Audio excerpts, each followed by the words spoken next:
Welcome to the History Channel's Look Back at the 9/11 year. I'm Arthur Kent.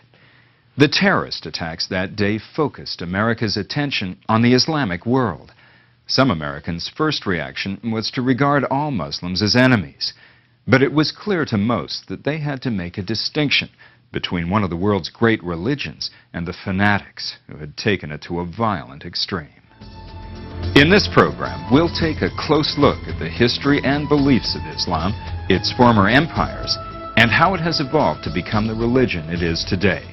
Join us now as the History Channel presents Inside Islam.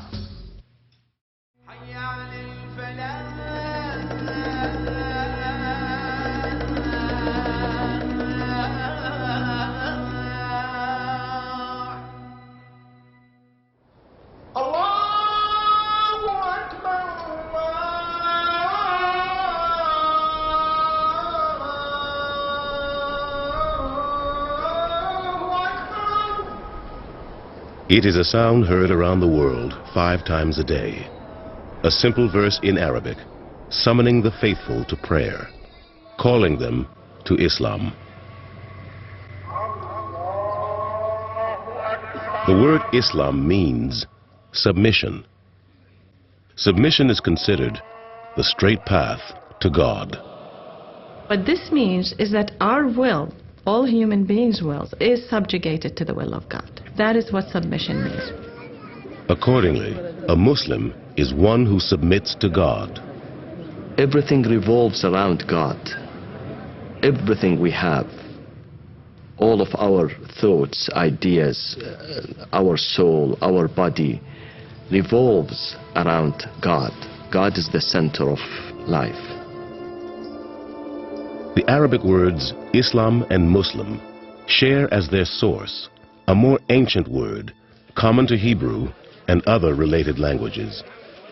The word that we greet each other with is in Hebrew Shalom Aleichem, which means peace unto you.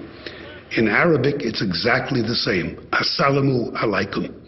And I think that's very important because Islam itself, the very name Islam, comes from a root which means peace.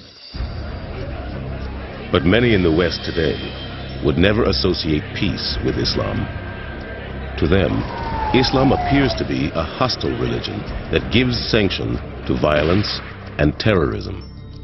After September 11, it's very difficult to talk of Islam as a religion of peace and compassion. When you visualize those planes flying into the towers, it's very difficult to explain.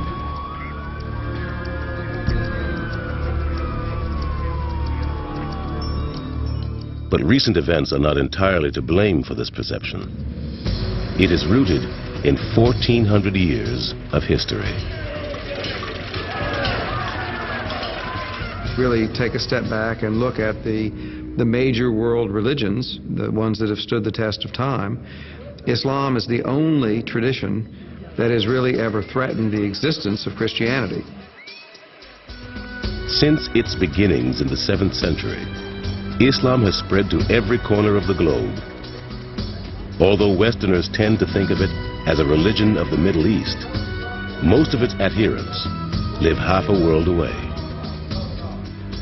Indonesia in Southeast Asia is the largest Islamic country, with more than 170 million Muslim citizens. By contrast, only about 7 million Muslims live and practice their religion in the United States, but that number is growing. There are over 1,000 mosques in the United States now, and so Islam is not just a world religion that's out there somewhere, but it's very much a real presence here in the United States as well. Like most major religions, Islam is composed of different sects or orders that have evolved over the centuries from the original Orthodox tradition. The two largest are Sunni Islam and Shia Islam. The Sunni make up 85% of the world's Muslim population, while the Shia represent about 10%.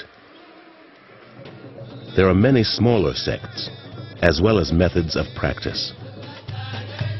The mystical Sufis seek a state of purification, allowing them to focus solely on God. One Sufi order, the dervishes, spin to attain a state of ecstasy they say brings them closer to God. Though Islam may seem very different, it actually shares a majority of beliefs with the world's other two great monotheistic faiths, Judaism and Christianity. Most important is a common faith in the same God.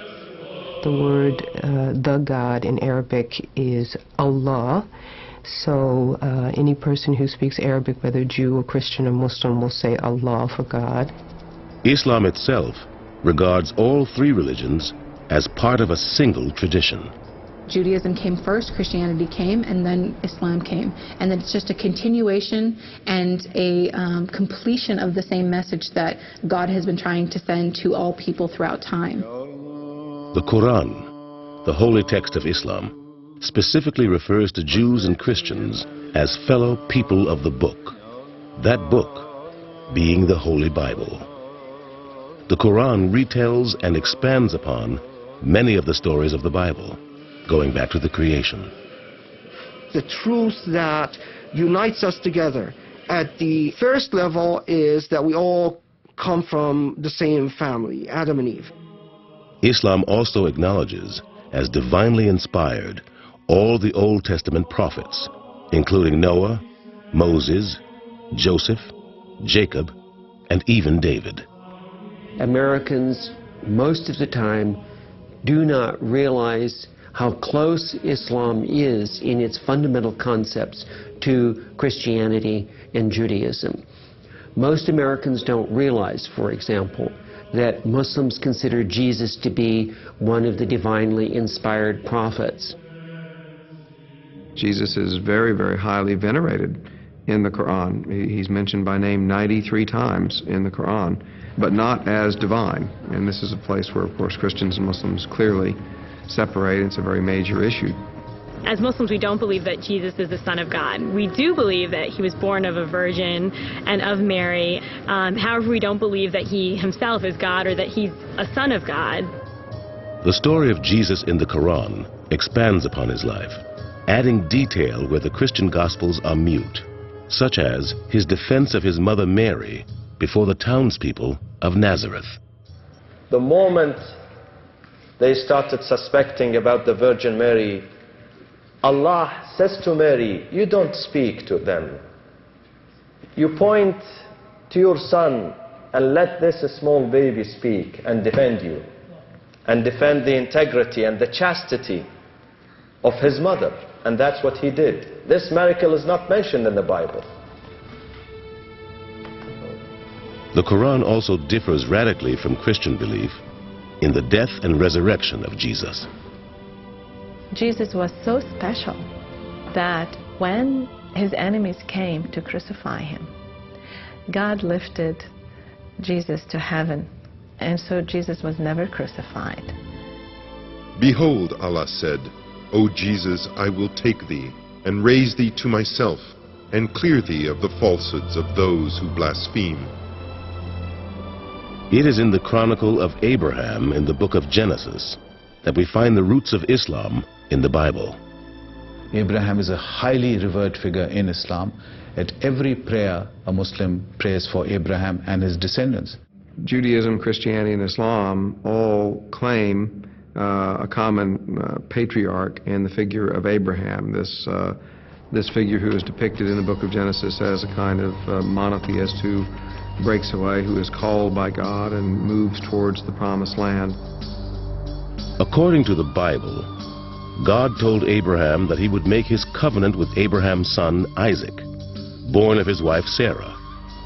Isaac would become the father of the Hebrew tribes of Israel. But Abraham had another son, his firstborn. In the biblical story, Abraham first has a son via the handmaiden of Sarah, Hagar, and the son Ishmael. Sarah is jealous and doesn't like this, and they're ultimately cast out. Sent away by Abraham, Hagar took Ishmael into the wilderness. When their water ran out,